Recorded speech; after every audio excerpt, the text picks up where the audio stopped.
اعوذ باللہ من الشیطان الرجیم بسم اللہ الرحمن الرحیم رب اشرح لی صدری ویسر لی امری واحلل عقدۃ من لسانی یفقہوا قولی۔ سورہ فرقان ہم پڑھ رہے تھے، اس کے ہم 21 آیات پڑھ چکے تھے۔ 19واں سپارہ شروع ہو گیا تھا، ایک آیت اس کی ہم نے پڑھ لی تھی۔ آیت نمبر 22 دیکھیے سورہ فرقان کی۔ بسم اللہ الرحمن الرحیم۔ یوما، جس دن، یرونا رآ سے دیکھیں گے، الملائکۃ فرشتوں کو، لا بشرا نہیں خوشی ہوگی، نہیں بشارت، یومئذ اس دن، یومئذ للمجرمین مجرمین کے لیے، اس دن مجرمین کے لیے کوئی بشارت کا دن نہیں ہوگا، کوئی بشارت وہ دیں گے نہیں ملائکہ۔ وَيَقُولُونَ اور کہیں گے، کون کہیں گے؟ ظالمین، ہجرم محجورا، ہجرم محجورا روک لیے جاؤ۔ ہجرم محجورا جو ہے الحجر یا الحجرو، سخت پتھر کو کہتے ہیں۔ ہجارتن کا لفظ قرآن میں پڑھتے ہیں، اس کی جمع احجار اور ہجارہ اس کی جمع ہے۔ التحجیر اور محجور وہ جگہ ہوتی جس کے ارد گرد پتھروں سے احاطہ کیا گیا ہو، جو حفاظت کرنے اور روکنے کا باعث بنتا ہے۔ اسی سے انسان کی عقل کو بھی حجر کہا جاتا، کیونکہ وہ انسانوں کو غلط کاموں سے بچانے والی ہوتی ہے۔ یہاں پہ جو حجرم محجورہ جو کہا جا رہا ہے اسے، وہ محاورہ ہے اصل میں۔ تو عربوں کا جیسے طریقہ ہوتا تھا، جب کسی ایسے کا سامنا ہو جس سے اذیت کا خطرہ ہو، اس سے بچنے کے لیے جیسے حجرم محجورہ کہتے، گویا اس سے پناہ مانگ رہے ہوں، حفاظت میں آنے کی درخواست کر رہے ہوں۔ اردو میں اس سے ملتے جلتے الفاظ پناہ بخدا ہو سکتے، یا معاذ اللہ عربی اردو میں استعمال ہوتا کہ اللہ کی پناہ، کوئی بڑی مشکل بری چیز سامنے ہو تو فوراً جیسے اللہ سے پناہ مانگے، وہ اس طرح سے وہ یہاں پہ ہجرم محجورہ کا لفظ آ رہا ہے کہ وہ اس وقت یہ کہیں گے۔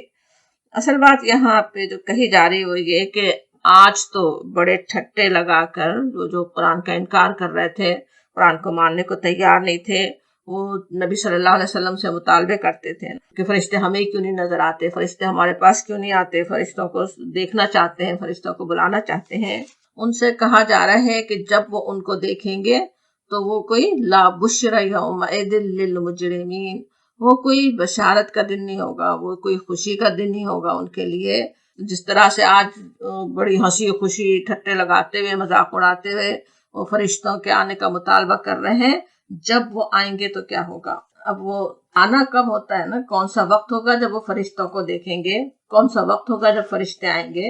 ایک تو موت کے وقت کا ہی ہمیں پتہ ہے، روح نکالنے والے فرشتے آتے ہیں نا، روح نکالنے والے فرشتے، اور یہ بھی ہمیں حدیث سے پتہ ہے کہ مختلف فرشتے ہیں۔ مومنوں کے لیے کس طرح رحمت کے فرشتے آتے ہیں، ان کے ساتھ کیسا معاملہ ہوتا ہے، لیکن مجرمین کے لیے تو وہ کیسے ہوتے ہیں؟ سورہ انفال کی آیت 50 میں تھوڑا سا نقشہ پہ کھینچا گیا، اسے یاد کریں۔ کفار کے بارے میں وہاں پہ کہا گیا کہ کاش تم اس حالت کو دیکھ سکتے جبکہ فرشتے ان کی روحیں قبض کر رہے تھے، وہ ان کے چہروں اور ان کے کولوں پر ضربے لگاتے جاتے تھے اور کہتے جاتے تھے وذوقوا عذاب الحریق، لو اب جلنے کی سزا بھگتو۔ سورہ انفال میں ویسے غزوہ بدر کا حال ہے نا، تو وہاں کفار کے پاس جب فرشتے آ رہے تھے ان کی روحیں نکالنے کے لیے، تو ان کے ساتھ کیا ہو رہا تھا وہ نقشہ کھینچا گیا کہ کس طرح وہ ان کے چہروں ان کے کولوں پر ضربے لگاتے تھے۔ اسی وقت سے گویا ایک مجرم کی طرح ہی پکڑے جاتے ہیں، مجرم کی طرح ہی لے جائے جاتے ہیں، وہیں سے عذاب شروع ہو جاتا ہے۔ اور قرآن میں دوسرے مقامات پر کہا گیا، جیسے سورہ انعام کی آیت 8 میں ہے کہ جب فرشتے اترتے ہیں تو بس فیصلہ ہی کر دیا جاتا ہے۔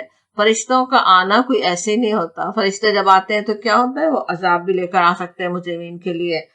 اور اس کے علاوہ پھر قیامت کے دن فرشتوں کو دیکھنا کیسا ہوگا، قرآن اور حدیث میں آنے والی تفصیلات آپ سب جانتے ہی ہیں کہ کس طرح سے وہ مجرموں کو گھسیٹتے ہوئے لے جائیں گے، ان کے خلاف گواہی دے رہے ہوں گے۔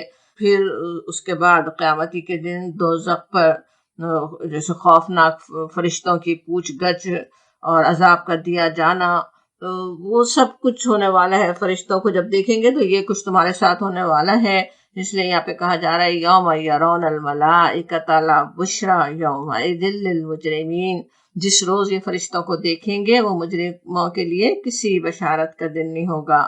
آج مطالبہ کر رہے ہو کہ وہ حال ہونے والا ہے، اور اس وقت تو تم کہو گے وَيَقُولُونَ حِجْرًا مَحْجُورًا، وہ پکاریں گے پناہ بخدا، ان سے اپنے آپ کو بچانے کے لیے، کسی سے پناہ لینے کے لیے فریادیں کر رہے ہوں گے۔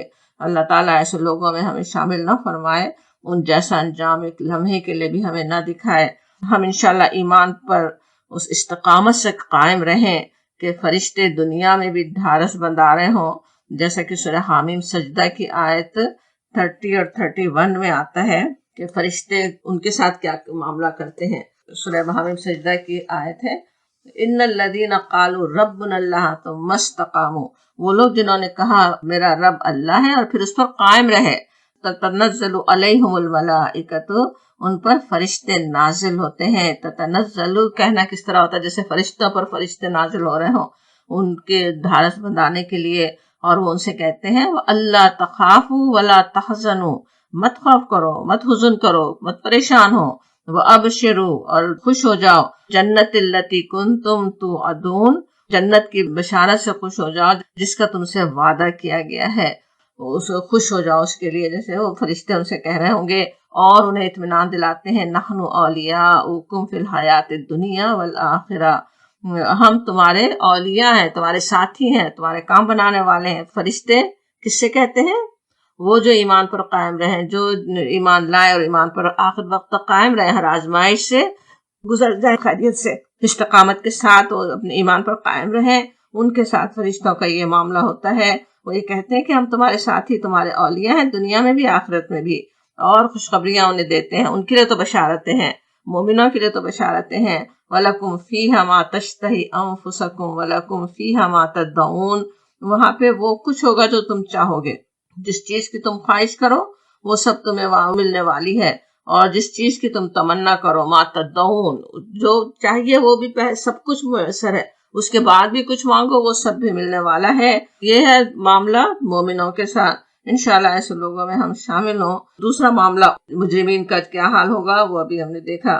سورہ انعام کی آیت ہے کہ وَقَالُوا لَوْ أُنزِلَ عَلَيْهِ مَلَكٌ وَلَوْ أَنزَلْنَا مَلَكًا لَقُضِيَ الْأَمْرُ ثُمَّ لَا يُنظَرُونَ، اور کہا انہوں نے کہ کیوں نہ اتارا گیا اوپر اس کے فرشتہ، اور اگر اتارتے ہم فرشتہ اس کا فیصلہ کر دیا جاتا اور انہیں ڈھیل نہ دیے جاتے، پھر ثُمَّ لَا يُنظَرُونَ، کوئی مہلت پھر انہیں نہیں ملتی، یعنی اگر آ گئے فرشتے تو کیا ہوگا، پھر تو فیصلہ ہی ہو جائے گا۔ فیصلہ اس طرح سے بھی ہو جاتا نا کہ اگر اتنی کھلی نشانی سامنے آ جائے تو پھر کیا ہے، پھر تو اس کے بعد پھر عذاب ہی آئے گا، اس کو ماننا ہی ہوتا ہے۔ اب مجرمین خواہ دنیاوی عذاب کے وقت ان فرشتوں کو دیکھیں، یا اپنی موت کے وقت، یا قیامت کے دن، یا دوزخ کے وقت انتہائی خوفناک شکل میں، اس وقت بس ان سے وہ پناہی مانگ رہے ہوں گے، ہجرم مہجورہ کے الفاظ ان کی زبان پر ہوں گے۔ اللہ تعالیٰ اس سے اپنی پناہ میں رکھے، اور انشاءاللہ تعالیٰ ان لوگوں میں ہم شامل ہوں جن کا بھی سورہ حامیم سجدہ کی آیت میں ہم سمجھ رہے تھے۔ پھر اگلی آیت دیکھیں، آیت نمبر 23، قیامت کا ہی حال چل رہا ہے آگے۔ پھر وَقَدِمْنَا، اور ہم متوجہ ہوں گے، ہم آگے بڑھیں گے، إِلَى مَا عَمِلُوا، طرف اس کے جو انہوں نے عمل کیے تھے، من عمل، کوئی عمل یا عمل میں سے جو انہوں نے کیے تھے، جو کام انہوں نے کیے، فَجَعَلْنَاهُ، پس جعلناہ، بنا دیں گے ہم اس کو، ہم ان کو، یا کس کو، ان اعمال کو، حباء منثورا، خاک اڑتی ہوئی بنا دیں گے ہم ان کو۔ قدمنا کا جو لفظ ہے، قدم بڑھانا، کسی طرف بڑھنا، قدمہ کے معنی ہوئے بڑھنا، کسی طرف متوجہ ہونا، اور قدمنا ہم کہے تو کیا مطلب ہوا، اور ہم متوجہ ہوں گے، ہم آگے بڑھیں گے، اِلیٰ مَا عَمِلُوا، اس طرف اس کے جو انہوں نے عمل کیے۔ اب یہ عمل کس کے، وہی جو بات پیچھے چل رہی تھی، مجرمین کی بات ہو رہی تھی نا، تو جو مجرمین نے جو عمل کیے، جو کام کیے دنیا میں، جو ان کے اعمال تھے آخرت کو بھلائے رکھنے والے مجرمین کے، ان کے اعمال کے ساتھ کیا معاملہ ہونا ہے کہ فَجَعَلْنَاهُ، پس ہم کر دیں گے اس عمل کو۔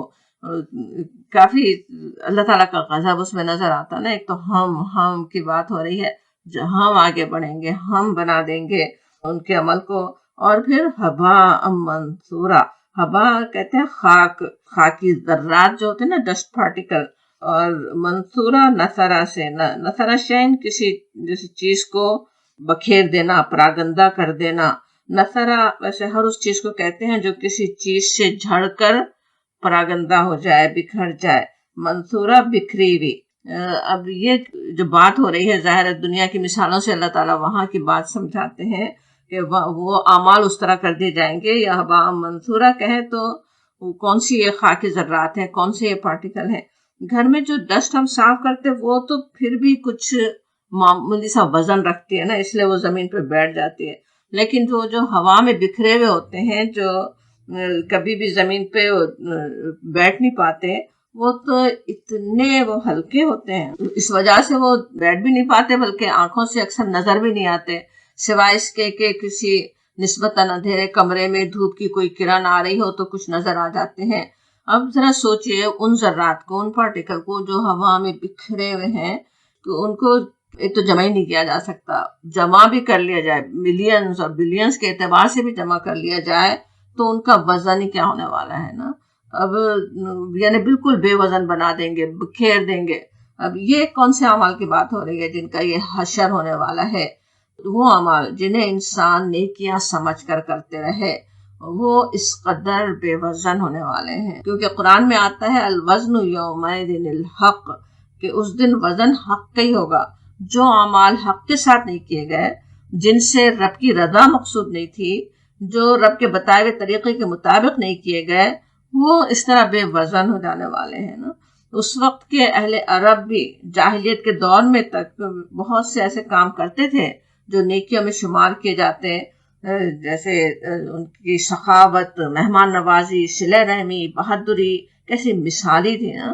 ان کے عمرا کا کیا حال تھا، بڑی بڑی محفلیں برپا کرتے، اس میں جوئے میں بڑے بڑے اونٹ جیتتے اور وہ پورے کے پورے غریبوں میں تقسیم کر دیتے. اونٹ پر ہی وہ جوا کھیلا جاتا اور پھر وہ جیسے بہانہ ہے تقسیم کرنے کا غریبوں میں، اور وہ جو جیتتا وہ پورے کے پورے غریبوں میں تقسیم کر دیتا.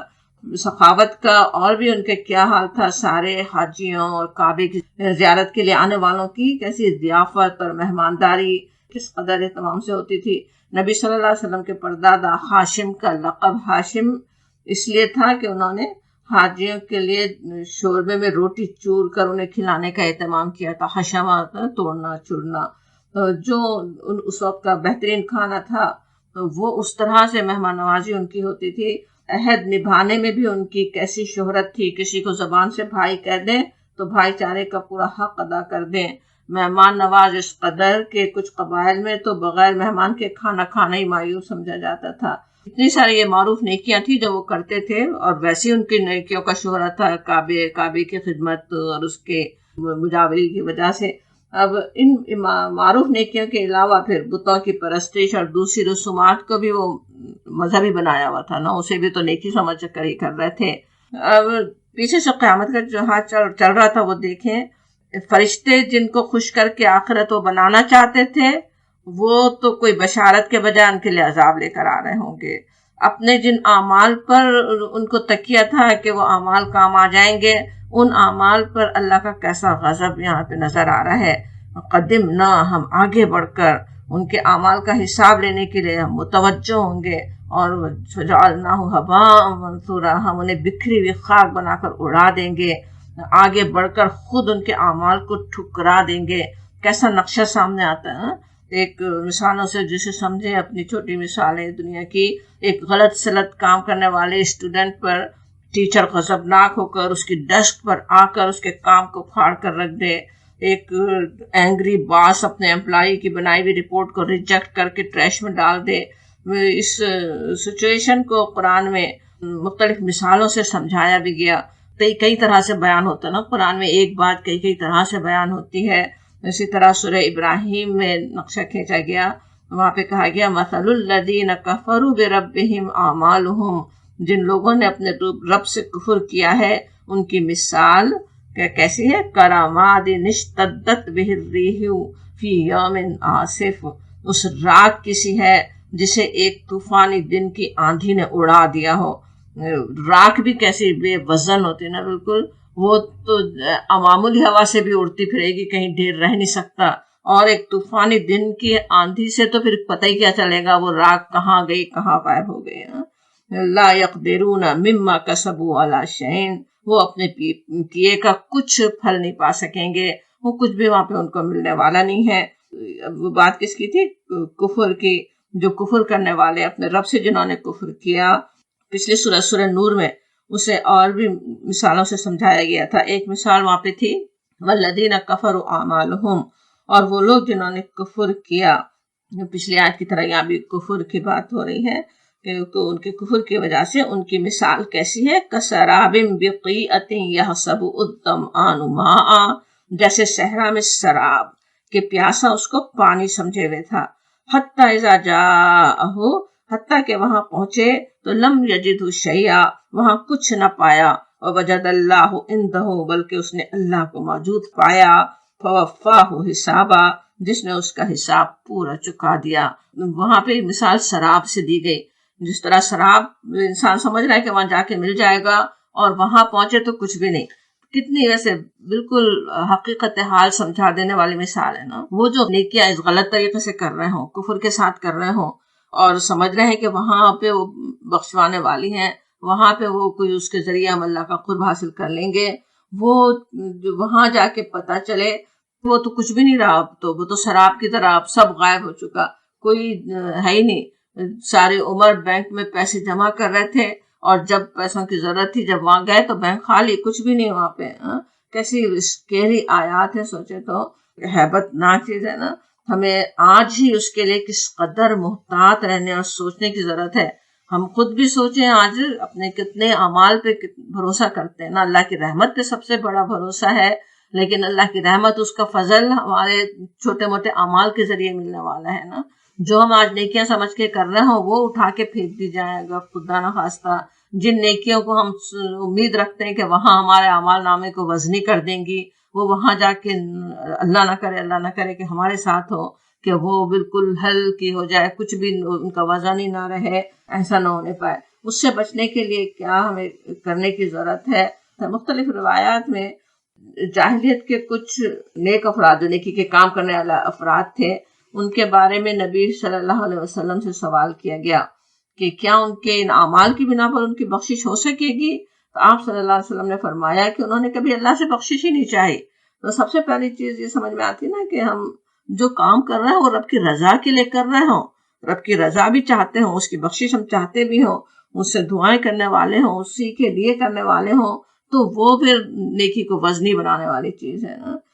نبی صلی اللہ علیہ وسلم کی مشہور حدیث جس میں رمضان کے روزوں اور رات کی عبادت سے گناہوں کی معافی کی امید دلائی گئی کہ سارے گناہ معاف ہو جائیں گے، وہاں پہ شرط آپ صلی اللہ علیہ وسلم نے کیا بتائی کہ جس نے ایمان اور احتساب کے ساتھ عبادت کی، ایمان بھی ہو اور احتساب کہیں تو اپنے اعمال کا جائزہ بھی لیتے رہیں، کس نیت سے ہو رہے ہیں، کس لیے ہو رہے ہیں، کیسے ہو رہے ہیں، کیا ان میں خرابی ہو رہی ہے، وہ بھی دیکھ رہے ہوں، تو پھر بخشش کی امید ہے، پھر وہ قبولیت کی امید ہے نا۔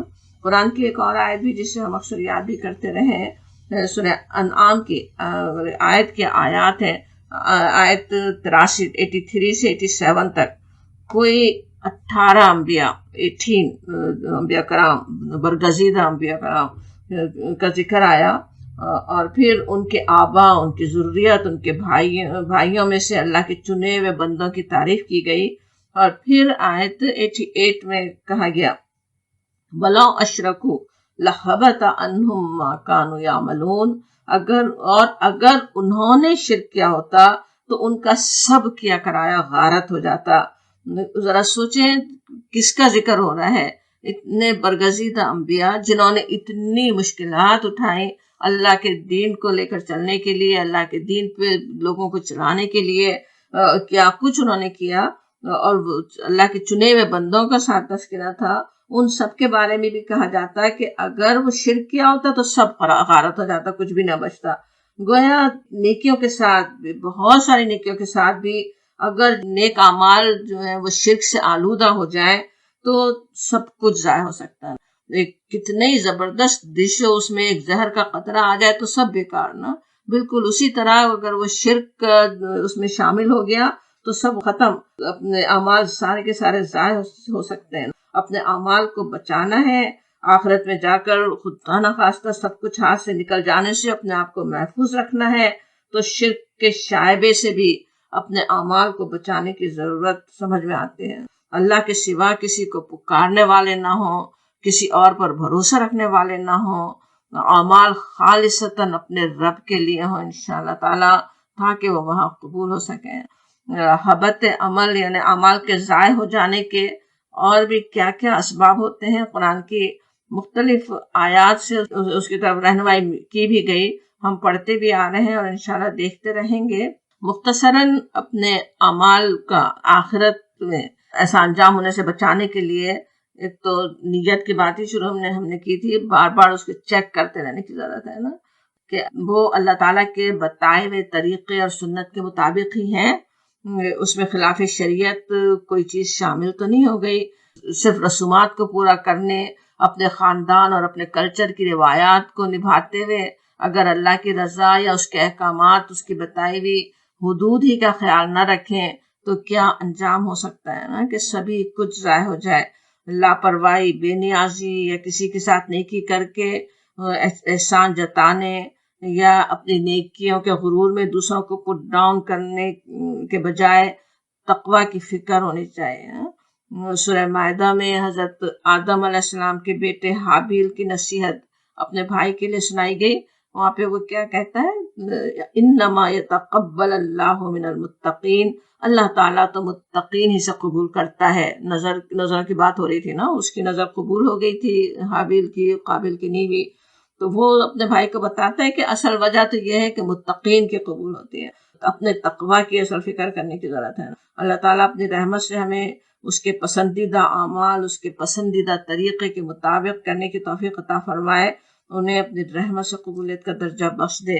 سورہ بقرہ کے آخر میں بھی 2-3 رکوع ہیں جس میں انفاق کی بات، انفاق کے آداب سکھائے گئے، تو وہ بھی اگر دیکھیں سمجھ میں آتا ہے کس طرح اللہ کی راہ میں مال خرچ کر رہے ہوں، خرچ کیا لیکن اس کے بعد اگر احسان جتایا، دوسرے کو تکلیف پہنچائی، تو وہاں پہ بھی بہت ہی بہترین مثالوں سے اسی طرح کی بات سمجھائی گئی کہ باغ کی مثال ہے نا، کہ کوئی جیسے کسی نے باغ لگایا، جب وہ خود بوڑھا ہے، جب بچے چھوٹے ہیں، اور اس وقت باغ تباہ ہو گیا، بالکل وہی مثال، جو آخرت میں پہنچ گئے اب خود کچھ کرنے کے قابل نہیں ہے، نہ کوئی اور اب کام آ سکتا، اور وہاں اعمال ہاتھ سے نکل گئے۔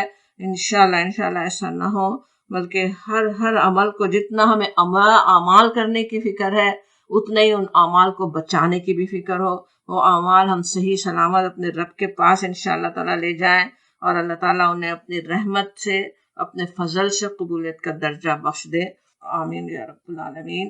پھر آیت 24 دیکھیں، 24، اصحاب الجنتی، اہل جنت کا یوم دن، اس دن، خیر مستقر و احسن مقیلا، بہتر ٹھکانہ اور بہت خوب آرام گاہ۔ مقیلہ کا جو لفظ ہے، ویسے قیلولہ سے، قیلولہ کرنے کی جگہ ہوتے مقیلہ کے لفظی معنی تو، لیکن پھر اس سے عموماً آرام گاہ اور عیش گاہ کے لیے استعمال ہوتا، جہاں انسان اپنا آرام کر رہا ہو۔ اب یہاں پہ پیچھے جو بات تھی، اللہ کی کتنی رحمت بھی ہے نا، ایسی اسکیری آیات کے بعد پھر دوسرا بھی پہلو بتا دیا جاتا، اصحاب الجنہ کے ساتھ کیا ہونے والا ہے۔ وہ جو جنت میں جانے والے ہیں، جو اہل جنت ہیں، جن کو دنیا میں تو کفار بڑی حقارت سے دیکھ رہے تھے، دیکھا جا رہا تھا، ابھی تک بھی ان کے خلاف کیا کچھ ہو رہا ہو، کیسے ذلیل کیے جا رہے ہوں، ان کا کیا حل ہوگا کہ وہ اس دن خیر و مستقر، وہ بہترین ٹھکانہ ان کے لیے ہے، اور احسن کہیں تو بہترین، اچھی، وہ ان کے لیے آرام گاہ اللہ تعالیٰ نے وہاں رکھی ہے۔ اسی سورہ فرقان کے آخر میں جہاں عباد الرحمن کی صفات آتی ہیں، ان میں ان کا بتایا جاتا ہے کہ عباد الرحمن کے لیے کیا ہے، حسنت مستقر و مقامہ، کہ بہترین مستقر اور مقام، جنت کے لیے وہ الفاظ آئے مستقر اور مقام کے، یہاں بھی جنت ہی کے لیے بات ہو رہی نا، ہو سکتی ہے کہ خیر و مستقر و احسن و مقیلا، یہ بھی ہو سکتا ہے کہ قیامت کے دن جہاں کفار و منکرین کے لیے، جیسا کہ سورہ مدثر میں بھی ہے، یوم عسیر ہوگا علی الکافرین غیر و یسیر، کافروں کے لیے وہ کوئی آسان دن نہیں ہوگا، ابھی اگلی آیات میں بھی یہی بات آ رہی ہے، وہ اتنے مشکل دن میں قیامت کے، وہ جو انتہائی سخت دن ہوگا، احادیث میں بھی اس کی تفصیلات جو آتی ہیں آپ کو یاد ہی ہوں گی، کہ کتنا وہ طویل اور کیسا سخت دن وہ مومنوں کے لیے ایسا آسان ہوگا. وہ تو اس دن احسن و مقیلہ میں ہوں گے، بہترین آرام گاہ میں وہ ہوں گے. حسنت مستقر و مقامہ ان کے لیے ہے. قیامت کے دن کی سختی اور ہولناکی کے بھی کتنے ہی نقشے سے قرآن میں کھینچے گئے نا. پچھلی آیت بھی اسی سے متعلق تھی، لیکن مومنوں کے لیے جیسا کہ اس آیت میں کہا جا رہا وہ تو بہترین آرام گاہ میں ہوں گے. حدیث سے بھی پتہ چلتا ہے کہ وہ قیامت کا سخت ترین اور طویل دن مومنوں کے لیے تو جس طرح دنیا میں فرض نماز کی ادائیگی ان کے لیے خوشگوار تھی، انہیں آسان لگتی تھی، جب نماز آنکھوں کی ٹھنڈک ایک مومن کے لیے ہوتی ہے نا، اسی طرح وہ دن بھی ہوگا. مسند احمد کی روایت کے مطابق کہ قیامت کا عظیم الشان اور خوفناک دن ایک مومن کے لیے بہت ہلکا کر دیا جائے گا، حتیٰ کہ اتنا ہلکا جتنا دنیا میں فرض نماز پڑھنے کا وقت ہوتا ہے. تو ان کے لیے تو وہ اتنا آسان وقت ہے، وہ تو اطمینان گاہ میں ہے اپنی. اور آج اس کے مقابلے میں جو اللہ سے ملاقات کے دن کو جو بھولے ہوئے لوگوں کے سامنے اس پورے دن کا جیسے نقشہ رکھ دیا گیا. اب اگلی آیت دیکھیں، وَيَوْمَ تَشَقَّقُ السَّمَاءُ، کہ اس دن پھٹ جائے گا آسمان، بالغمام آ رہا ہے جیسے سات بادل کے. جیسے اپنی نظروں کے سامنے جیسے تصور کی آنکھوں سے اس نقشے کو جو دیکھنا چاہے دیکھ لے، اس کی آج ہی فکر کر لے کیسا دن ہے، تبھی اس کی تیاری بہترین طریقے سے ہو سکتے ہیں. اسی لیے قرآن کو اگر جیسے بار بار پڑھنے والے ہوں تو کس طرح یہ نقشے سامنے آتے رہتے ہیں، قیامت میں کیا ہوگا، جنت میں کیا ہے، کس کے لیے کیا ہے، اور کس کا کیسا انجام اچھا کیسا برا انجام، تبھی انسان عمل کرنے کے لیے موٹیویٹ ہو سکتا ہے. اور وہ یہاں پہ اسی طرح نقشہ رکھا گیا کہ وہاں اس وقت آسمان پھٹ جائے گا. اشق جیسے شگاف کو کہتے ہیں، تشقق السماء، آسمان پھٹ جائے گا. قرآن میں سے کئی جگہ قیامت کے پہلے مرحلے کے طور پر آتی ہے کہ یہ یہاں پہ قیامت کا مرحلہ وہ چل رہا ہے نا جب لوگ زندہ کیے جائیں گے دوبارہ میں سے. لیکن جو پہلا مرحلہ جس میں پوری دنیا ختم ہو رہی ہوگی، اس وقت کے جو نقشے کھینچے گئے اس میں بھی آتا ہے اذا السماء انشقت، سورہ انشقاق جسے کہا گیا سورہ رحمان میں، فاذا انشقت السماء فکانت وردۃ کالدہان، اور اس دن آسمان پھٹ جائے گا، ایسا ہو جائے گا جیسے وردتن کالدہان کے بھی کئی معنی لیے گئے کہ کس طرح وہ بالکل جیسے سرخ ہو جائے گا، کوئی تانبے کی طرح سرخ ہو جائے گا. ہے کہیں کھال جیسے نکلی ہوئی ہو تو جیسے گوشت اندر سے نظر آ رہا ہوتا، وہ کیفیت ہوگی. سورہ حاقہ میں قیامت کے دونوں مرحلوں کا ایک ساتھ ذکر کیا گیا. وہاں پہ ہے وانشقت السماء فہی یومئذ واخیہ، اس دن آسمان پھٹے گا اور اس کی بندش ڈھیلی پڑ جائے گی. اور یہ تو پہلا مرحلہ وہاں پہ تھا نا. اور پھر والملک علی ارجائہ، فرشتے اس کے اطراف و جوانب میں ہوں گے. ویحمل عرش ربک فوقہم یومئذ ثمانیہ، اور 8 فرشتے اس روز تیرے رب کا عرش اپنے اوپر اٹھائے ہوئے ہوں گے. یہاں پہ بھی فرشتوں کے نزول کی بات ہو رہی ہے. لیکن یہ سب آسمان کا پھٹنا جیسے قیامت کے پہلے مرحلے کا، جب یہ دنیا ختم ہو رہی ہوگی. لیکن یہ سورہ فرقان کی جو آیت ہم ابھی پڑھ رہے ہیں، آیت نمبر 25، اس میں قیامت کے جیسے دوسرے مرحلے کا ذکر ہے، جس طرح سورہ بقرہ میں بھی آتا ہے. وہاں پہ ہے هل ينظرون الا ان ياتيهم الله في ظلل من الغمام والملائکۃ وقضی الامر، کہ کیا وہ اس کے منتظر ہیں، کیا وہ یہ انتظار کر رہے ہیں کہ اللہ بادلوں کا چتر لگائے، فرشتوں کے پرے ساتھ لیے خود سامنے موجود ہو اور فیصلہ کر ہی ڈالا جائے.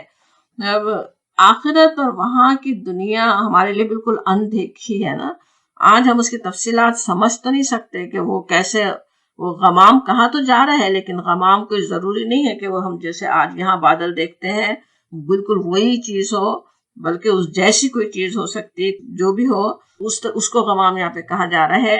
اور بالغمامی ہے جیسے اس کے ساتھ آسمان پھٹ رہا ہو، آسمان کے گویا دروازے کھل رہے ہوں اور وہ کوئی بادل نمودار ہو رہا ہو، فرشتے نازل ہو رہے ہوں. اور پھر کہا جاتا اگلی آیت میں بھی وہی نقشہ چل رہا ہے، الملک یومئذ الحق للرحمن، بادشاہی اس دن حق ہوگی، سچی ہوگی رحمان کی. وکان یوما علی الکافرین عسیرا، اور وہ دن کافروں پر بہت مشکل ہوگا۔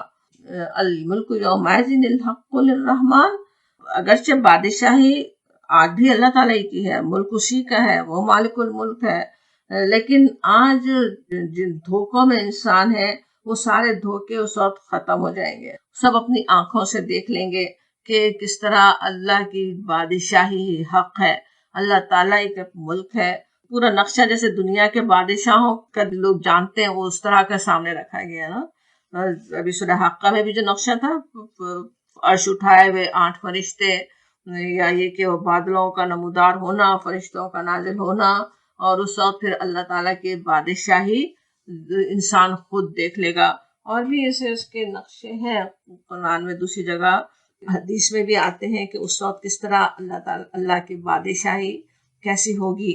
سورہ مومن میں آتا ہے یوم ہم بارزون لا یخفی علی اللہ منہم شیء لمن الملک اليوم للہ الواحد القہار۔ وہ دن جب کہ یہ سب لوگ بے نقاب ہوں گے، بارزون کہتے ہیں بالکل کھلے ہوئے، سامنے نظر آ رہے ہوں، اللہ سے ان کی کوئی چیز چھپی ہوئی نہ ہوگی۔ پوچھا جائے گا آج بادشاہی کس کی ہے، ہر طرف سے جواب آئے گا ایک اکیلے اللہ کی جو سب پر غالب ہے، واحد القہار ہے۔ اور حدیث میں بھی آتا ہے کہ نبی صلی اللہ علیہ وسلم نے فرمایا اللہ تعالیٰ ایک ہاتھ میں آسمانوں اور دوسرے ہاتھ میں زمین کو لے کر فرمائے گا میں ہوں بادشاہ، میں ہوں فرما روا۔ اب کہاں ہے وہ زمین کے بادشاہ، کہاں ہے وہ جبار، کہاں ہے وہ متکبر لوگ۔ یہ روایت مسند احمد، بخاری، مسلم سب میں آتی ہے مختلف الفاظ میں۔ وہاں پہ جو ہونے والا ہے اس کا اس آیت میں مختصراً نقشہ کھینچ دیا گیا 4 الفاظ میں، الملک یومئذ الحق للرحمن، کہ اس دن اس رحمان ہی کا ملک ہوگا، اسی کی بادشاہی ہوگی۔ اور یہ کہ پھر وہ دن ان کے لیے، جو کافرین کے لیے کیا ہے، مشکل اسیرہ، مشکل ہونے والا ہے۔ کیسا وہ سخت ان کے لیے دن ہوگا، اس کی سختی کا ویسے تو حدیث میں بھی ہمیں پتہ ہے، قرآن سے بھی پتہ ہے۔ سورہ مزمل میں آتا ہے کہ فَكَيْفَ تَتَّقُونَ كَفَرْتُمْ يَوْمًا يَجْعَلُ الْوِلْدَانَ شِيبًا السَّمَاءُ مُنفَطِرٌ بِهِ كَانَ وَعْدُهُ مَفْعُولًا۔ اگر تم ماننے سے انکار کرو گے تو اس دن سے کیسے بچ جاؤ گے؟ اگر تم نے کفر کیا تو کیف تتقون، اس دن سے کیسے بچ سکتے ہو جو بچوں کو بوڑھا کر دے گا۔ بچوں کو بوڑھا کر دینا کہنے سے اس دن کی سختی کا اندازہ ہوتا ہے کہ کیسا وہ حال ہوگا، اور جس کی سختی سے آسمان پھٹا جا رہا ہوگا، اور اللہ کا وعدہ تو پورا ہی ہو کر رہنا ہے۔ انشاءاللہ ہم ان لوگوں میں شامل ہوں جن کے لیے وہ دن اتنا آسان کر دیا جائے گا جیسے فرض نماز ہو۔ انشاءاللہ فرض نماز اتنی ہمیں محبوب اور آسان بھی لگتی ہو دنیا میں، انشاءاللہ وہاں پہ وہ دن ہمارے لیے اتنا آسان ہو جائے۔ اور اس کے آگے پھر اس سختی کا اندازہ کرنے کے لیے پھر کہا جاتا ہے اگلی آیت میں وَيَوْمَ، اور جس دن يَعُضُّ الظَّالِمُ عَلَى يَدَيْهِ، کاٹ کر کھائے گا ظالم اپنے ہاتھ، یقولو کہے گا یا لیتنی اتخذت، اے کاش میں نے اختیار کیا ہوتا مع الرسول سبیلا، رسول کے ساتھ راستہ۔ الفاظ یہ کس طرح کے نا، جیسے کوئی انسان پچھتاوے میں بڑی چیخ رہا ہو نا، فریاد کر رہا ہو، مع الرسول سبیلا، کہ میں نے وہ راستہ اپنا لیا ہوتا، کاش۔ ادا عین دعات جو ہے کسی چیز کو کاٹنا، دانت سے پکڑنا، خصوصاً کسی جاندار چیز کو۔ تو اب یہاں پہ اپنی انگلیوں کو کاٹنے کی بات آ رہی ہے، اپنے ہاتھ کو کاٹنے کی بات آ رہی ہے۔ علی یدیہ، اردو میں ہم اس انگلی کاٹنا کہتے ہیں نا، ہونٹ چبانا، انگلیاں کاٹنا۔ نقشہ سے کیا آتا ہے کہ انتہائی سخت پچھتاوا جب ہو رہا ہو نا انسان کو، پچھتاوا بھی کیسا پچھتاوا نا، اپنے ہی اوپر غصہ آ رہا ہوگا نا۔ پچھتاوا اصل تو یہی ہوتا ہے نا کہ انسان، ساری غلطی اپنی تھی، اپنے ہی غلط فیصلے زندگی میں، اپنے جو غلط چوائسز تھے، اور جس کا اب کچھ ہو بھی نہیں سکتا مداوا، اب وہاں وہ پہنچ گیا، تو اب وہ کیا کر سکتا ہے سوائے اس کے کہ یا لیتنی، اے کاش۔ اب وہ کہہ رہا ہو، اپنے خود ہاتھ اپنے کاٹ رہا ہو، وہ اس طرح سے اپنے ہاتھ کاٹ رہا ہوگا۔ اس وقت جو خواہش ہوگی کہ کاش میں نے بنا لیا ہوتا رسول کے ساتھ راستہ، اور رسول سبیلا، ان کے رسول کے بتائے ہوئے طریقے پر چلا ہوتا۔ اللہ کے رسول کا پیغام مجھ تک پہنچا بھی تھا، نصیحت کرنے والے بھی تھے، ضمیر نے بھی جگانے کی کوشش کی تھی خود، لیکن کیا کرتا رہا، فانی دنیا میں لگا رہا، نفس کے دھوکوں میں، شیطان کے جال میں نے خود اپنے آپ کو پھنسا لیا، دنیا کی خاطر، آج ساتھ چھوڑ جانے والوں کی خاطر اپنی خود تباہی میں نے کر لی۔ وہ کیسے کیسے پچھتاوے اس وقت انسان کو ہو رہے ہوں گے کہ وہ بھی اس اپنے ہی ہاتھوں کو کاٹ کھائے، اور کیسی حسرت کی بات، جیسے آہیں نکل رہی ہوں نا، یا لیتنی، کہ کاش میں نے کیا ہوتا۔ آگے پھر اور بھی اس کا پچھتاوا، اس کا ریگریٹ نظر آ رہا ہے، یا وی لتا، ہائے شامت، لیتنی، اے کاش میں نے، لم اتخذ فلانا خلیلا، نہ بناتا فلاں کو دوست۔ خلیل کا جو لفظ ہے، خلال سے دوستی کا، جیسے دل میں شرائط کر جانا، بہت ہی گہری دوستی کے لیے آتا نا، پکی اور گہری دوستی کے لیے۔ تو دنیا میں کوئی خلیل تھا، دنیا میں جو دوستیاں تھی پکی، بڑی گہرے دوست تھے، ان کی دوستی میں کیا رسول سے دشمنی کی، رسول کے طریقے پہ نہیں چلے، رسول کو ریجیکٹ کیا، ان کی نصیحت کو ریجیکٹ کیا، دوستوں کے پیچھے جاتا رہا، اب وہاں پچھتارا ہے۔ یہ بات سامنے یہاں پہ رکھ دینا، ہمیں سنا دینا کیسی چیز ہے نا۔ آج انسان سوچ لے، اس پچھتاوے سے آج اپنے آپ کو بچانے کا خود کوشش کر لے نا۔ وہ کوئی بھی ہو سکتا، خلیلہ، دوست ہی ضروری نہیں ہے نا، اپنے بالکل قریبی رشتے دار، اپنی اولادیں تک بھی بہکانے کے باعث بن جاتی ہیں۔ دوسرے رشتے دار جو قریب ترین، ماں باپ، شوہر، بیوی، ان کی خاطر بھی انسان اگر اپنے رب کو ناراض کر دے، اپنے رسول کے احکامات کو پس پشت ڈال دے، تو پھر وہ وہاں ویسے ہی پچھتاوے ہو سکتے ہیں نا۔ اب اگرچہ کہ انسان معاشرت ہی میں رہنے والا ہے، دوستی کرنا اس کی جیسے حاجت ہے، اس کی فطرت کی بات ہے نا، انسانوں کے ساتھ میل جول، دوستی ایک بالکل فطری چیز ہے، اس کے بغیر انسان رہ نہیں سکتا۔ اور دوستیاں چلتی بھی اس وقت ہیں جب ہم خیال ہوں نا، دوست ایک دوسرے کی بات ماننے والے ہوں، اور پھر دوستی نبھاتے ہم خیال اگر نہ بھی ہو تو ہم خیال بن جاتے ہیں نا دوست، بلکہ ہم مذہبی ہو جاتے ہیں۔ حدیث میں بھی ہے کہ انسان اپنے دوست کے مذہب پر ہوتا ہے، تو اور پھر یہ بھی کہ دوست بنانے یا نہ بنانے کا اختیار انسان کے پاس ہوتا ہے، کس سے وہ دوستی رکھے، اور پھر انسان اپنے دوستوں سے پہچانا بھی جاتا ہے۔ اور اسی لیے قرآن میں ایک طرف اللہ کے دشمنوں کو ولی نہ بنانے کی ہدایت آتی، کہ جو ہیں دشمن، جو چاہتے ہیں ہمیں اپنے دین سے، ہمارے دین سے ہٹانا، انہیں ولی انسان نہ بنا لے، انہیں اپنا مینٹور نہ بنا لے، ان کی بات نہ مانے۔ اور دوسری طرف اللہ کے خاطر دوستیاں رکھنے کی ترغیب بھی ملتی ہے بہت، کہ اللہ کے نیک بندوں سے اللہ کی خاطر دوستیاں رکھیں۔ تو آتا ہے حدیث میں، کہ حدیث قدسی غالباً ہے، جس کا تھوڑا سا ٹکڑا میرے سامنے ہے، میری محبت واجب ہو گئی ان لوگوں پر جو میرے لیے ایک دوسرے سے محبت کرتے ہیں۔ اللہ تعالیٰ فرمائے گا، اللہ تعالیٰ واجب کر لے، محبت واجب ہوگی۔ سوچے کتنی بڑی بات ہے، اللہ کی محبت مل سکتی ہے، اس کی امید ہو سکتی ہے اگر اللہ کے نیک بندوں سے محبت کی ہے۔ قیامت کے دن اللہ تعالیٰ فرمائے گا، کہاں ہیں وہ جو میری خاطر ایک دوسرے سے محبت کرتے تھے، آج انہیں اپنے سائے میں جگہ دوں گا جہاں میرے سائے کے سوا کوئی سایہ نہیں۔ قیامت کے دن ایسے لوگوں کے لیے قابل رشک مقام کی بات بھی حدیث میں آتی ہے، کہ انبیاء اور شہداء بھی ان پہ رشک کر رہے ہوں گے، کن لوگوں پہ، جو اللہ کے خاطر ایک دوسرے سے محبت کرتے تھے۔ اب قیامت کے دن یہ عزت کیوں؟ کیونکہ جب اللہ کے نیک بندے ایک دوسرے کے ساتھ ملتے جلتے، تعلق اور محبت رکھتے ہیں، ایک دوسرے کے لیے اپنی زبان، اپنے عمل اور اپنے کردار سے تواصع بالحق اور تواصع بالصبر کا کام انجام دیتے ہیں، ایک دوسرے کو حق کی نصیحت بھی ہوتی رہتی نا، زبان سے نہ بھی کرے، عمل سے ہی ہوتی رہتی ہے، تواصع بالصبر بھی ہوتا ہے، ایک دوسرے کو تقویت ملتی ہے نیکی میں آگے بڑھنے کی، ایک دوسرے کو نیکیوں میں بڑھانے کا باعث بنتے ہیں، اور پھر دنیا کے لیے بھی بہترین نمونہ پیش کرتے ہیں۔ اور اس کے مقابلے میں اگر ایسی دوستیاں رکھیں جن کی باتیں، جن کی مشغولیات، جن کی پسند و ناپسند ہمیں آخرت سے غافل کر کے اپنی زندگی کے مقصد کو بھلا کر عیش کی طلب میں لگا دینے والی ہو. ایسے بھی ہوتے ہیں نا دوست جن کے ساتھ ملے تو ہمیں دنیا کی محبت نظر آ رہی ہو، خود بھی اسی طرف رغبت ہونے لگے نا. جن سے ایک ملاقات بھی ہو، ایسے بھی لوگ ہوتے جن سے کچھ نہ کچھ گناہ یا گناہ کی ترغیب ہی انسان لے کر پلٹے.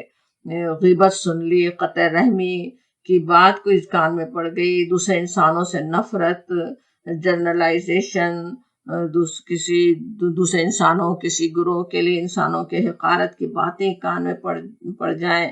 اور پھر بھی ایسے دوستوں سے اگر محبت بڑھانے میں لگے رہے، ان لوگوں کے مقابلے میں جن سے فون پر بھی 1 منٹ بات ہو جائے تو کوئی اچھی بات ہی کان میں پڑ سکتی ہے، ان سے تو بات کرنا نہیں ہے، ان سے تو فون پہ بھی تعلق نہیں رکھنا ہے. اور ایسے جن سے دنیا میں بڑے انٹرٹینمنٹ مل رہا ہے کہ دنیا کے فائدے حاصل ہو رہے ہیں، ان سے اگر دوستیاں رکھی تو پھر وہ آخرت میں کیسے پچھتاوے ہوں گے. یہاں پہ بتائے جاتے ہیں اچھے دوستوں کے لیے. ویسے نبی صلی اللہ علیہ وسلم نے کئی طرح ترغیب دلائی. ایک حدیث ہے متفق علیہ کہیں تو بخاری مسلم میں آنے والی حدیث ہے. حضرت عبداللہ بن مسعود رضی اللہ عنہ بیان کرتے ہیں کہ ایک آدمی رسول اللہ صلی اللہ علیہ وسلم کی خدمت میں آ کر کہنے لگا، اس آدمی کے بارے میں آپ کیا فرماتے ہیں جو کسی قوم سے محبت رکھتا ہے اور ابھی تک ان سے ملا نہیں یا ان جیسا عمل نہیں کر سکا؟ اس پر رسول اللہ صلی اللہ علیہ وسلم نے فرمایا کہ آدمی اس کے ساتھ ہے جس کے ساتھ وہ محبت رکھتا ہے، جس سے محبت رکھے وہ اسی کے ساتھ ہوگا. ایک اور حدیث ابو موسیٰ اشعری کی، یہ بھی متفق علیہ حدیث ہے، بخاری و مسلم میں آنے والے، کہ رسول اللہ صلی اللہ علیہ وسلم نے فرمایا کہ نیک اور اچھے ساتھی کی مثال ایسی ہے جیسے اس شخص کی طرح ہے جو اس کو مشک رکھنے والا ہو، کستوری رکھنے والا، مشک کے الفاظ ہے عربی میں، تو مشک کے جیسے خوشبو بیچنے والا ہو، اور بھٹی پھونکنے والا ہو. بھٹی پھونکنے والا جیسے لوہار اس کا آگ جلا رہا ہو، اس کے بھٹی پھونک رہا ہو. تو وہ جو مشک بھیجنے والا ہے یا تو وہ تمہیں اس کا تحفہ دے دے گا خوشبو کا، یا تو اس سے خرید لے گا، یا کم از کم تو اس سے خوشبو ہی پالے گا. کچھ بھی ان سے لین دین نہ بھی ہو تب بھی کیا ہوگا، اس سے ذرا سی دیر دیکھیں ملے تو کچھ خوشبو ہی واپس لے کے انسان پلٹے گا نا. اور جو بھٹی پھونکنے والا ہے وہ یا تو تیرے کپڑے جلا دے گا، مگر نہ کم از کم اس سے بدبو ہی پالے گا. یہ برے دوست کی مثال ہے نا، کہ یا تو اس کے کوئی برائی خود لے لے گا یا کچھ نہیں تو اور بدبو ہی ساتھ لگ جائے اس کی نا. تو کس طرح بچنے کی ضرورت ہے کہ دوستوں کو دیکھ کر انسان اختیار کرے کن کے ساتھ دوستیاں رکھیں اور کس سے دوستی نہ رکھے، خود سوچنے کی ضرورت ہے. ایک اور ابو داؤد ترمذی میں آنے والی حدیث ہے ابو سعید خدری کی، جس میں نبی صلی اللہ علیہ وسلم روایت کرتے ہیں کہ آپ صلی اللہ علیہ وسلم نے فرمایا کہ صرف مومن کے ساتھ مصاحبت رکھو، ان کے ساتھ ملو جلو، اور تیرا کھانا صرف پرہیزگار آدمی کھائے. دعوت دے کے بلانا، ایک جو بالکل کوئی فاسق شخص ہو جو اللہ کی نافرمانیوں میں مشہور ہو، برائی کرنے والا ہو، ایسے شخص کو دعوت دے کے اس کے ساتھ دوستیاں بنانے کی جیسے ممانعت سمجھ میں آتی ہے، بلکہ پرہیزگار آدمی کو اس کے ساتھ کھانا کھائے کہا جاتا ہے نا. اور پھر یہ بھی کہ ابھی پیچھے بھی وہ حدیث ہم نے اسی طرح کی ایک پڑھی تھی، ایک اور چھوٹی حدیث ابھی موسیٰ الاشعری کی روایت ہے کہ آپ صلی اللہ علیہ وسلم نے فرمایا ہر آدمی اس شخص کے ساتھ ہوگا جس کے ساتھ وہ الفت رکھتا ہے، جس سے وہ محبت کرتا ہے. جس سے محبت ہے اسی کے ساتھ انجام بھی ہونا ہے. سوچ لیں کہ کون سا شخص ہے، اس کا کیا انجام ہو سکتا ہے، اسی سے محبت رکھیں نا. اصل بات جو سمجھ میں آ رہی ہے وہ یہ کہ دوستیاں ہماری سوچ سمجھ کر ہوں، ایسی دوستیاں نہ ہوں جو آخرت میں پچھتاوے کا باعث بنے. ان کے ساتھ ہی دوستی رکھنے والے ہوں جو اللہ کے نیک بندے ہیں. آیت 29 دیکھیے 29، لقد بے شک ادلنی اس نے گمراہ کیا مجھے ان الذکری ذکر سے بعد اذ جاءنی اس کے بعد کہ وہ میرے پاس آیا، وکان الشیطان اور ہے شیطان للانسان انسان کے لیے خذولا دغا دینے والا. خذلہ کے معنی ہوتے ہیں خذلہ جیسے مدد نہ کرنا، ساتھ چھوڑ جانا. تو خدولہ کہیں تو جیسے زبانی دوستی کا دم بھرنے والا، اور جب وقت پڑے تو دغا دے جائے، وہ ہوگا خدولہ۔ اب یہاں پہ آنا ہے کہ لقد اضلنی، کہ اس نے مجھے گمراہ کیا، اور وہ گمراہ بھی کب کیا؟ جبکہ الذکر آ چکا تھا۔ الذکر کیا ہے؟ قرآن کو کہا جا سکتا ہے یہاں پہ، یا نصیحت، ہدایت، یاد دہانی، کہ وہ آنے کے بعد، وہ آ چکی تھی، اس کے بعد اس نے مجھے گمراہ کر دیا۔ ذکر آنے کے بعد، نصیحت مل جانے کے بعد، گویا جیسے قرآن گھر میں تھا، جگہ جگہ درس و تدریس کے سلسلے چل رہے تھے، لیکچرز کی کمی نہیں تھی، انٹرنیٹ گھر پر تھا، لیپ ٹاپ، اسمارٹ فون، سب پہ بیکار چیزیں تو دن رات چل رہی تھیں، لیکن نصیحت سے ہی کان بند کر لیے تھے۔ اللہ تعالیٰ اپنی رحمت سے ہمیں اس ہدایت پر آخری سانس تک قائم رہنے، ایمان اور عمل میں آگے بڑھتے رہنے کی توفیق عطا فرمائے۔ لیکن ذرا ہم اپنے آس پاس بھی نظر ڈالیں، آج سوشل میڈیا پر دیکھیں، اب بھی کتنے ہی ایسے لوگ ہیں آج دیکھنے میں آتے ہیں۔ ابھی کچھ عرصہ پہلے تو ایم ایس اے میں تھے، اچھے ساتھیوں کے ساتھ، خود بھی تقویٰ پر قائم تھے، بڑے حیادار لباس اور پاکیزہ گفتگویں کرنے والے، ان کی پرانی تصویریں دیکھے تو کیسے حیادار اور پارسا نظر آ رہے ہوں، اور دیکھتے دیکھتے ہی تھوڑی تھوڑی لباس میں فرق آتے بالکل لباس تبدیل ہو جاتے ہیں، جس دلچسپیاں مختلف، دینداری کی جگہ دنیا داری لے لیتی ہے، شادیاں تک جا کر غیر مسلموں سے کر ڈالتے ہیں، نئی نسل کی تباہی کا سامان کر لیتے ہیں اس ذریعے سے۔ وہ دوست بھی، آج کل کے دوست تو کیسے دوست بھی ہیں نا، سارے سوشل میڈیا پہ بننے والے دوست، بالکل ورچوئل تو فرینڈس بھی سبھی تباہی کا باعث بن سکتے ہیں۔ اور بالکل یہی بات ویسے قرآن کے نزول کے وقت بھی ہو رہی تھی، کہ کتنے ہی لوگ ایسے تھے جنہیں اس نبی صلی اللہ علیہ وسلم کا سچے نبی ہونا، اسلام کا حق ہونا سمجھ میں آ رہا تھا، لیکن دوستوں کی خاطر یا ان کے پریشر کی وجہ سے جہالت پر قائم رہے۔ خود ابو طالب اپنے آخری وقت میں نبی صلی اللہ علیہ وسلم، آپ کے ان کی محبوب بھتیجے، انہیں ایمان لانے کی دعوت دے رہے ہیں، اور کس لیے بس انکار کرتے ہیں؟ لوگ کہیں گے کہ میں موت سے ڈر گیا، لوگوں کی اس وقت فکر ہے۔ سوچیں کیسا بڑا پچھتاوا، ان کے لیے تو ہمیں پچھتاوا ہو رہا ہوتا ہے نا، کہ لوگوں کی خاطر کیسے اپنی تباہی کا سامان انسان کر لیتا ہے۔ شیطان اور اس کے چیلے کیسے انسان کو دھوکے دیتے ہیں، سبز باغ دنیا کے دکھا کر آخرت کے پچھتاوے کا شکار کر دیتے ہیں۔ اس کے لیے پھر ظاہر ہے، جیسے اوپر بات تھی نا، یا ویلتا لیتنی یا لیتنی، وہی الفاظ وہاں پہ نکل رہے ہوں گے، جس نے سب کچھ ہوتے ہوئے، نصیحت ملنے کے بعد بھی پھر گمراہی کے راستے کو اختیار کر لیا، پھر شیطان کے پھندے میں پھنس گیا۔ اور یہ بات کہ وکان الشیطان للانسان خذولا، ضروری نہیں کہ وہی بات وہ کر رہے ہوں، بلکہ اللہ تعالیٰ کی طرف سے بھی کہی جا سکتی ہے، ایک بڑی حقیقت کا بیان ہے نا۔ شیطان تو ہے ہی، بڑا دوست بن کر آتا ہے شیطان کی، شیطان ظاہر ہے اس کا بات ہم نہیں سنتے، لیکن ہمارے اپنے نفس میں بھی اور دوسرا کے نفس میں بیٹھا ہوا شیطان بھی، وہ جو ایک دوست کے روپ میں ہمارے سامنے ہے، بلکہ اپنے کسی اور عزیز کے روپ میں سامنے ہے، جو ہم سے بڑی ہمدردی دکھا رہا ہے، ہم سے ہمدردی کے خاطر ہمیں نیکیوں سے روک کر برائی کی طرف لے جا رہا ہے، وہ سب وہ خدولہ ہی ہیں، وہ سب دھوکے دینے والے ہی ہیں، پیچھے شیطان کے اصل کام چل رہا ہے، اس سے انسان چوکنا رہے۔ اللہ تعالیٰ اپنی رحمت سے ہمیں دنیا میں بھی صالحین کا ساتھ عطا فرمائے، اور آخرت میں بھی صالحین کا ساتھ عطا فرمائے۔ انبیاء کرام کی دعاؤں میں یہ دعا بھی کتنی آتی ہے کہ الحقنی بالصالحین، ہمیں صالحین سے ملا دے، ہمیں صالحین کا ساتھ عطا فرما دے، تو انشاءاللہ تعالیٰ ہم بھی وہ دعا کرنے والے ہوں، اور اللہ تعالیٰ اپنی رحمت سے قبول فرما لے۔ وآخر دعوانا الحمدللہ رب العالمین۔